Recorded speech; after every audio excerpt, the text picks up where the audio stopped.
यह है दिल्ली की नवजीवन कॉलोनी और आज हम इस कॉलोनी के बारे में बात करेंगे। क्यों, पर इस कॉलोनी में ऐसा क्या है? ये मैं नहीं बताऊंगा, ये बताएंगे ये लोग। मैं ये कोशिश करती हूँ कि मेरी कॉलोनी में फूड वेस्ट ना हो और जितना भी फूड वेस्ट हो वो सब का सब कंपोस्ट में कन्वर्ट हो। मैं इंश्योर करती हूँ कि हमारी कॉलोनी में कोई भी पुराने कपड़े फेंके नहीं, बल्कि इन प्री लव्ड क्लोथ्स को नीडी लोगों के पास पहुँचाया जा सके। मैं अपनी कॉलोनी के वाटर को वेस्ट होने से बचाता हूँ और वाटर वेस्ट हार्वेस्टिंग पिट्स को फंक्शनल रखता हूँ।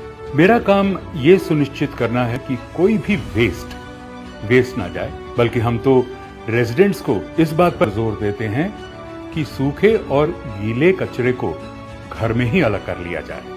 मैं ये ध्यान देती हूँ कि हमारे गार्डन का जो वेस्ट निकलता है वो कहीं सड़क पे ना फेंका जाए, उसको हम लोग ढंग से संभाल लेते हैं। पर अराउंड 250 रेसिडेंट्स वाली ये कॉलोनी इतना सब कुछ कर कैसे रही है, ये हम सबके लिए जानना बहुत ही ज्यादा जरूरी है। एक्चुअली 4 साल पहले एमसीडी की टीम के मेंबर्स हमारी कॉलोनी में हमें क्लेanलीनेस और वेस्ट मैनेजमेंट के बारे में अवेयर करने के लिए आए थे और इस सेशन में हमें पता चला कि वेस्ट मैनेजमेंट कितनी इम्पोर्टेंट चीज है। इस सेशन के जरिए हमने एक और बात जानी।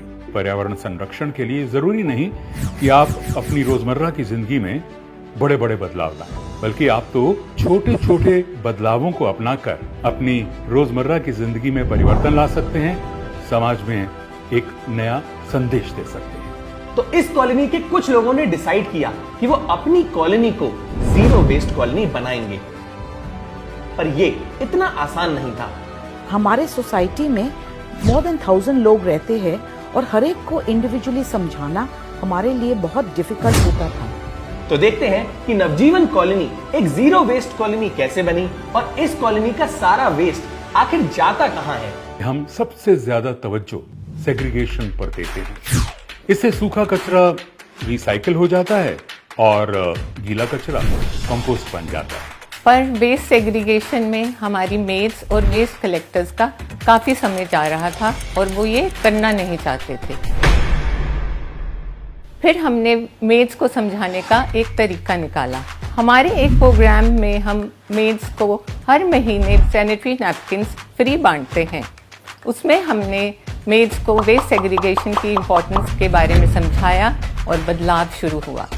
और कॉलोनी के लोगों ने डिसाइड किया कि वो सैनिटरी पैड्स भी बायोडिग्रेडेबल ही देंगे, सो दैट इससे भी एक और वेस्ट क्रिएट ना हो। फिर हमारा नेक्स्ट स्टेप था फूड वेस्ट से कंपोस्ट बनाना।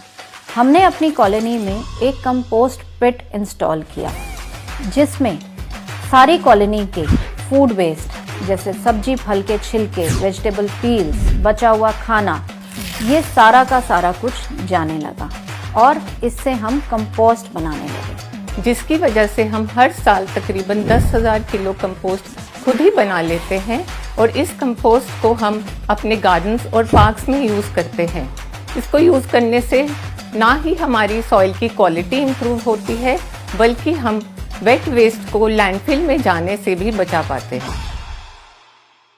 और इसी वजह से पिछले 3 सालों से इस कॉलोनी का वेट वेस्ट बाहर ही नहीं गया, एंड दैट ट्रूली अमेज मी।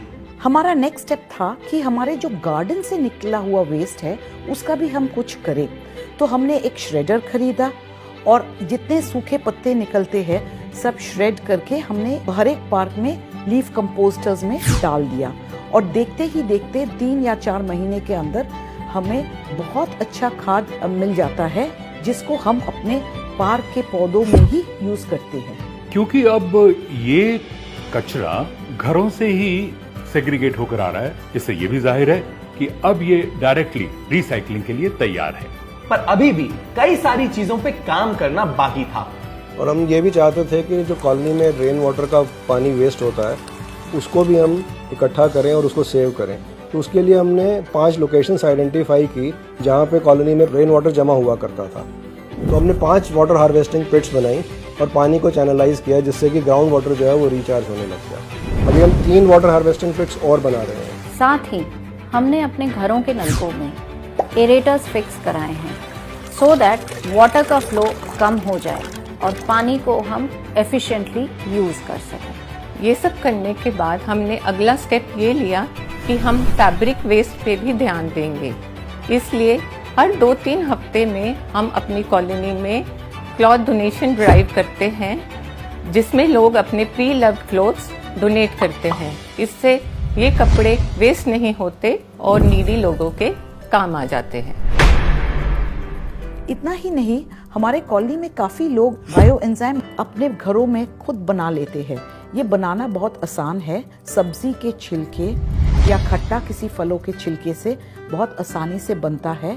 ये एक natural chemical free cleansing liquid है जो अपने घरों में किचन टॉप्स या सिंक्स, बेसिन्स सफा करने के लिए यूज किया जाता है। इससे दो चीजें होती हैं। एक कि बायो एंजाइम के यूज से केमिकल से बने क्लीनर्स को अवॉइड किया जा सकता है, और दूसरा कि इससे प्लास्टिक बॉटल्स भी नेचर में ऐड होने से बच जाएंगी। और ऐसे नवजीवन कॉलोनी सक्सेसफुली एक जीरो वेस्ट कॉलोनी बन गई। और साथ ही ये बहुत ही ज्यादा इंपॉर्टेंट है कि हम सब इस कॉलोनी से इंस्पिरेशन लें और अपनी सोसाइटी को भी जीरो वेस्ट बनाने की कोशिश करें, क्योंकि ऐसा करना पॉसिबल है। ये तो नवजीवन विहार कॉलोनी ने प्रूव कर दिया है। इनफैक्ट हमारे इन इनिशिएटिव से आसपास की कई कॉलोनीज प्रेरित हुई और इनमें से 3 ने तो हमारे ही जीरो वेस्ट मॉडल को अपनाया और एनवायरनमेंट को बचाने के लिए एक स्टेप लिया है। तो अगर आपको नवजीवन विहार की ये स्टोरी इंस्पायरिंग लगी तो कोशिश करिएगा कि ज्यादा से ज्यादा लोगों को उनकी ये स्टोरी पता लगे, सो दैट ज्यादा से ज्यादा कॉलोनीज जीरो वेस्ट में कन्वर्ट हो सके। That's it for this video. See you next Wednesday.